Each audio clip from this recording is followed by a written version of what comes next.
Bismillah,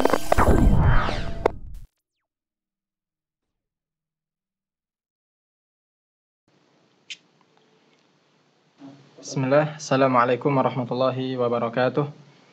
Alhamdulillah, wassalatu wassalamu ala rasulillah wa ala alihi wa ashabihi ajma'in, amma ba'd. Hadirin pemirsa yang dimuliakan Allah subhanahu wa ta'ala, pandemi yang merajalela akhirnya menjadikan pemerintah kita mengambil kebijakan-kebijakan penting demi kemaslahatan rakyat. Di antaranya ada PPKM, kemudian lockdown, dan sebagainya. Yang semua itu mengharuskan kita semua menghabiskan waktu kita lebih banyak di rumah daripada di luar. Dan tentunya kita berhusnuzon kepada Allah Subhanahu wa taala dan juga husnuzon kepada keputusan pemerintah yang memikirkan tentang kepentingan kita dan maslahat kita semua sebagai rakyatnya. Ketika keseharian kita yang biasanya dipenuhi dengan aktivitas di luar rumah, dan sekarang mengharuskan kita melakukan semuanya dari rumah, sehingga menjadikan sebagian kita mungkin jenuh, merasa bosan dengan begitu banyak waktu luang yang ada, dalam keadaan suasana yang sama di dalam rumah. Maka hendaknya setiap muslim memiliki rambu-rambu yang jelas di dalam menyikapi masalah-masalah seperti ini. Dan orang yang berakal adalah orang-orang yang senantiasa mencari keuntungan-keuntungan ukhrawi dengan menambah benih-benih kebaikan, memperbanyak amalan soleh dan meninggalkan perkara-perkara yang tidak bermanfaat. Dalam hal ini Rasulullah SAW telah mengabarkan kepada kita semua. Beliau bersabda, min husni islamil mar'i tarkuhu ma la ya'nihi. Di antara keelokan Islam seseorang adalah ketika dia mampu meninggalkan perkara-perkara yang tidak bermanfaat bagi dirinya. Ini hadits hasan dikeluarkan oleh Imam Tirmidzi rahimahullahu taala. Jadi ini adalah rambu utama yang sangat penting yang mestinya menjadi pegangan kita semua. Yaitu setiap yang tidak bermanfaat, maka kita tinggalkan. Tanpa ragu, apapun itu kita tinggalkan. Apalagi yang bentuknya maksiat, yang mengundang kemurkaan Allah Subhanahu wa taala.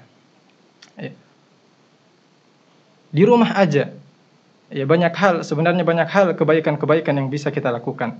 Kita bisa bercengkrama dengan keluarga kita, kita bisa mengkhatamkan Al-Quran, kita bisa berzikir, kemudian menambah amalan-amalan sunnah, salat sunnah, puasa sunnah, dan lain sebagainya. Selanjutnya adalah tentang apa yang menjadi habit kita di zaman ini. Dalam hal ini adalah penggunaan gadget, yaitu handphone kita. Karena tidak bisa kita pungkiri, tidak bisa kita nafikan, kebanyakan kita mungkin tidak bisa lepas dari benda kecil ini. Terlebih ketika di saat semuanya harus kita lakukan dari rumah. Seperti belajar dari rumah, kemudian kita bisnis dari rumah, bekerja dari rumah, dan banyak lagi yang bisa kita lakukan dengannya. Tapi kita juga harus memahami, harus menyadari bahwa benda kecil ini ibarat pisau bermata dua. Dengannya kita bisa meraih kebaikan yang sangat banyak, sebaliknya kita juga bisa mendapatkan mudarat dengannya. Yang mana semua ini membutuhkan ketakwaan kita kepada Allah Subhanahu wa taala. Dan kejernihan hati di saat menggunakannya. Dengan HP ini kita bisa memenuhi pundi-pundi pahala kita di akhirat kelak. Begitu banyak ibadah, ketaatan-ketaatan kepada Allah Subhanahu wa taala yang bisa kita lakukan dengannya. Meskipun kita berada di rumah. Kita bisa mencari kebaikan-kebaikan, menuntut ilmu syar'i, kemudian kita bisa menulis kebaikan, kemudian kita share di media sosial kita, dan ini pahalanya luar biasa. Dan alhamdulillah sekarang kita lihat begitu banyak para masyayikh, kemudian para asatiz, guru-guru kita, mereka melakukan live streaming. Hal ini bisa kita ikuti kajian-kajian mereka, walaupun kita berada di rumah. Dan ini pahalanya luar biasa. Ikhwan yang dimuliakan Allah Subhanahu wa taala. Bukankah Imam Ahmad mengatakan, al-ilmu la ya'diluhu syai' idza sahhat niyatuhu. Ilmu tidak ada amalan yang setara dengannya jika benar niatnya. Namun hadirin yang dimuliakan Allah Subhanahu wa taala, kita juga perlu mawas diri dan waspada. Kita berhati-hati dengan HP kita juga, karena benda kecil ini juga bisa menjerumuskan kita ke dalam lubang maksiat. Pintu fitnah terbuka dengan sangat lebarnya. Meskipun kita berada di rumah, bahkan sekalipun kita berada dalam kamar, hanya dengan kutukan jari maka bertumpuklah dosa-dosa kita, wal'iyadu billah. Bahkan di sana ada ancaman ya, khusus dari Nabi SAW atas mereka yang meremehkan, bermudah-mudahan berbuat maksiat ketika mereka ya, sendirian. Mereka tidak mengagungkan hak-hak Allah Subhanahu wa taala, tidak mengagungkan syiar-syiar Allah Azza wa Jalla. Mereka menampakkan kesalehan di keramaian, namun mereka melanggar batasan-batasan Allah ketika mereka di saat sendirian. Ya.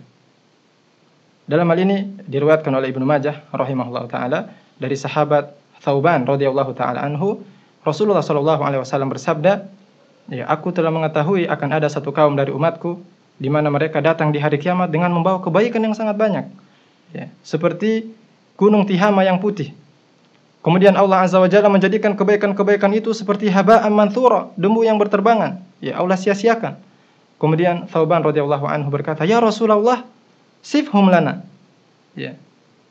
Ya Rasulullah, beritahu kepada kami, sifatkan kami tentang mereka. Wajallihim lana, dan terangkan kepada mereka ciri-ciri mereka. Terangkan kepada kami tentang ciri-ciri mereka. Ya. Kemudian Rasulullah SAW mengatakan, sungguh mereka adalah saudara kalian. Mereka juga golongan dari kalian. Ya. Dan mereka ya'khuduna minal laili kama ta'khudun. Mereka juga salat malam sebagaimana kalian salat malam. Akan tetapi mereka adalah kaum idza khalau intahaku bimaharimillah. Ya, apabila mereka bersendirian, ya mereka menerjang, menerobos hal-hal yang diharamkan oleh Allah Subhanahu wa taala. Ya, akhirnya kita berdoa kepada Allah Subhanahu wa taala, ya, kita meminta taufik kepada Allah Azza wa Jalla agar dijauhkan dari segala bentuk fitnah dan maksiat, dijauhkan diri kita dari segala mara bahaya dan penyakit-penyakit yang menular, diistiqomahkan kita semua di atas kebenaran dan di atas sunnah Rasulullah sallallahu alaihi wasallam. Demikian. Assalamualaikum warahmatullahi wabarakatuh.